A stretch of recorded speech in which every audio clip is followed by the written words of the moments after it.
Hi friends, welcome back to our YouTube channel. ఈరోజు అయితే తెలంగాణ తల్లి విగ్రహం యొక్క ప్రత్యేకతల గురించి అయితే తెలుసుకుందాం.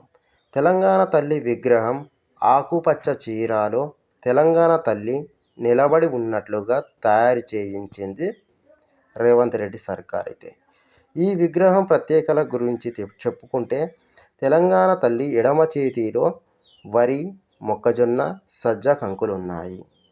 మెడలో తెలంగాణ ఆడపడుచులు ధరించే తీగ, చేతికి ఆకుపచ్చ గాజులు, బంగారు అంచు కలిగిన ఆకుపచ్చ చీర కట్టుకొని తెలంగాణ తల్లి విగ్రహం కనిపిస్తుంది. పోరాట స్ఫూర్తిని తెలిపేలా బిగించిన పిడికిలి, అభయహస్తంతో ప్రజలకు ఆశీస్సులు ఇస్తున్నట్లుగా విగ్రహాన్ని అయితే తయారు చేయించారు. నుదుటిన ఎర్రని బొట్టు, చెవులకు కమ్మలతో అంచు తెలంగాణ ఆడపడుచు ఉన్నట్లుగా తెలంగాణ తల్లి విగ్రహాన్ని రూపొందించడం జరిగింది. ఈ విగ్రహాన్ని సీఎం రేవంత్ రెడ్డి గారైతే ఈ నెల 9వ తేదీన ఆవిష్కరించనున్నారు.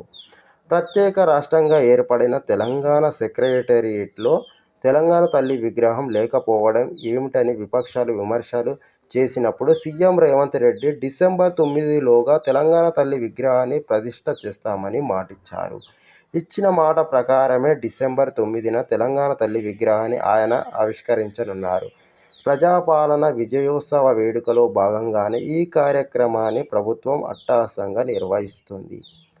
డిసెంబర్ 7వ తేదీ నుంచి 9 వరకు హైదరాబాదులోని సచివాలయం నెక్లెస్ రోడ్లో పండగలా ఈ కార్యక్రమాన్ని అయితే జరుపుకునేందుకు అన్ని విధాలుగా ఏర్పాట్లు చేసింది.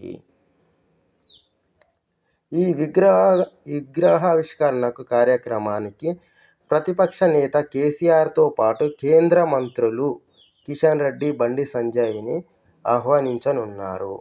అయితే కాంగ్రెస్ ప్రభుత్వం సచివాలయ ప్రాంగణంలో ఏర్పాటు చేస్తున్న విగ్రహంపై ఎలాంటి నగలు లేకుండా సాదాసీదాగా తయారు చేయడాన్ని ప్రతిపక్ష పార్టీ బీఆర్ఎస్ విమర్శిస్తుంది.